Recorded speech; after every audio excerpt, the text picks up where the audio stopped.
සුබ දවසක් යාළුවනේ. අද අපි හදන්න යන්නේ වල්ලූරු මස් කරියක් මිරිසට.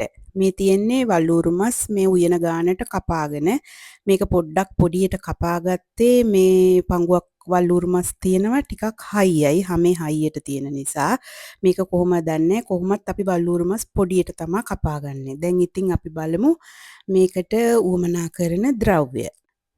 අපිට දැන් අවශ්‍ය කරන්නේ රටලූණු බෑවක් කපලා මම මේකට අරගෙන තියෙන සුදු ලූණු ඉන්සාල් කරාම්බු නැටි කරදමුංගු ඒව සේරම එකට තලාගෙන තියෙන්නේ ගොරක කෑලි 4ක් ගම්මිරිස් කුඩු ස්වල්පයක් උළුහාල් ස්වල්පයක් කහ කුඩු රම්ප කරපිංචා මිරිස් හැඳි මිරිස් කුඩු තේ හැඳි දෙකක් මේකට ඕන වෙනවා තව බෙදපු 3-5 කුඩු දැන් අපි කරන්නේ මේ සේරම එකට කලවම් කරනවා. මම දැන් කියපු මිරිස් 3-5 රම්ප කරපිංචා මේකේ ටෙම්පරාදු මොකුත් මම දාන්නේ නැහැ.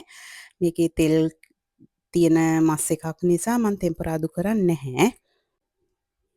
ඊට පස්සේ මේක සේරම දාගෙන ඉවර වෙලා හොඳට කලවම් කරගන්න ඕන. මේක සේරම තැවරෙන විදියට කලවම් කරලා අපි ඊට පස්සේ මේකේ ලුණු කුඩු සේරම තියෙනවා. මේකට වෙන මුකුත් මේවා කරන්නේ නැහැ.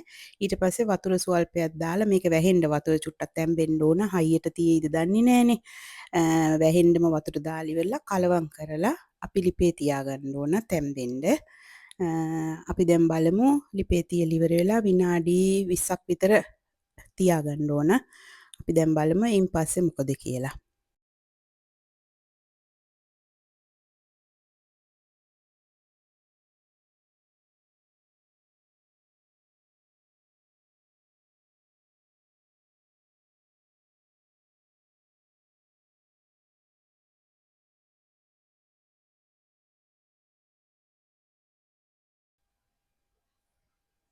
දැන් අපි මේ ලිපෙන් විනාඩි 20කට පස්සේ මම මේ බලන්නේ විනාඩි 20කට පස්සේ කලවම් කරලා ඉවර වෙලා ආයෙත් ටික වෙලාවක් තැම්බෙන්න තියන්න ඕන මේක තැම්බිලා මදි වතුර පොඩ්ඩයි අඩු වෙලා තියෙන්නේ ටිකක් පොල් කිරි ටිකක් දානවා අපි මේකේ වල්ලූරු මස් වලට පොල් කිරි චුට්ටක් දාන්නේ හැඳි 4ක් විතර මේස හැඳි 4ක් විතර දාන්නේ මේකේ විස තිබුණොත් කැලේ හැදෙන සතා නිසා මේකට පොල් කිරි ස්වල්පයක් දාන්න කියනවා මේ තියෙන්නේ ඉතුරු ටික විනාඩි 20කට පස්සේ පොල් කිරි දාලා ආයෙත් මම කලවම් කරලා මම මේ ඔයාලට පෙන්නන්නේ ඊට පස්සේ බෙදපු 3-5 කුඩු ටික ආයෙ කලවම් කරගන්නවා. දැන් මේක අවසానයි මේක තැම්බිලා තියෙන්නේ.